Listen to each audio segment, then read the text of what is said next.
কিছু বুঝতে পারছিস? একেবারে মাছরাঙ্গা পাখি। একেবারে মাছরাঙ্গা পাখি। কি বললে? ওই গাড়িতে কে এসেছে?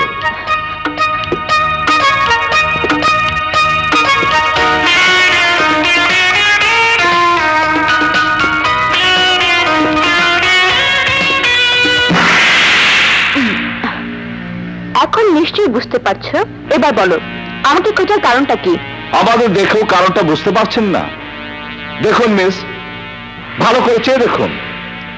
এমন ভাবে অ্যাক্সিডেন্ট করেছেন যে আমার রিক্সা ভেঙে পার্স একটাও জায়গা মতো নেই। 180 কিলোমিটার স্পিডে ধাক্কা খাওয়ার পরও যে এই পার্সের সাথে তোমার শরীরের সব পার্স এখনো জায়গা মতো আছে, সেজন্য আল্লাহর কাছে শুকর করো। ইস্পাতের চাইতে কঠিন যে দেহ, আপনার ভাগ্য ভালো সেখানে আপনি ধাক্কা খাননি। তাহলে আপনার এই অহংকারের বিলাসিতার দেহটা ভেঙে চুরে মাটিতে মিশে গিয়ে কঙ্কাল হয়ে যেত। কি? জি শুনুন মিস, ধনীর দোয়ালি হয়ে গরিবের যে ক্ষতি করেছেন তা পূরণ করে দিন। রিক্সা মেরামতের জন্য 3000 আর প্যাসেঞ্জারদের চিকিৎসা বাবদ 2000। টাকা কি গাছের পাতা যে নাড়া দিলেই পড়বে? আপনারা তো টাকার গাছ, নাড়া দিলেই পড়ার কথা। বাজে কথা রাখো। তোমরা চাইলে যে আমি এখন নেব তা নয়, টাকা দেবার জায়গা যেখানে সেখানে গিয়েই আনতে হবে।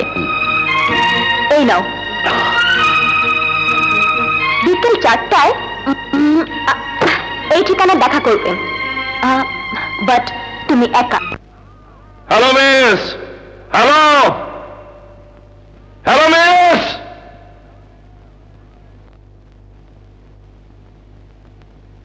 আরে শালা, ভুল জায়গা তো আসলাম না? না, তুমি ঠিক জায়গা মতো এসেছো, কিন্তু এটা ফুটপাতের কোনো রিক্সা স্ট্যান্ড নয়। এই শহরের একজন নামি দামি ভদ্রলোকের বাড়ি।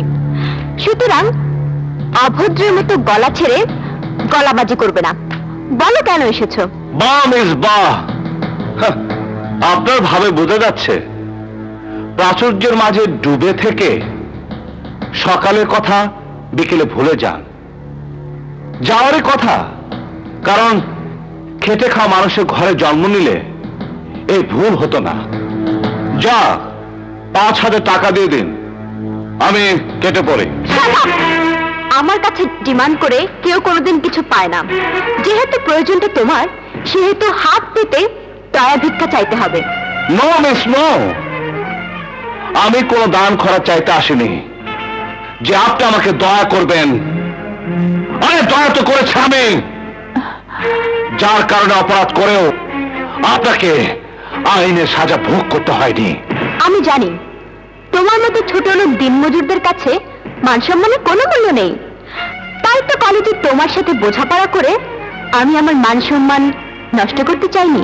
আরে আমার মতো মজুররা দিন মজুরি করে চলতে পারে, মরতেও পারে, কিন্তু আপনারা মজুর ছাড়া বাঁচতে পারবেন না, মরতেও পারবেন না।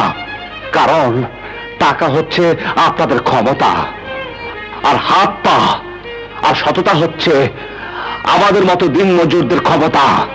ভালো ভালো আমার 12 টাকাটা দিয়ে দিন। দেব, দেবার জন্যই তো এখানে ডেকে এনেছি।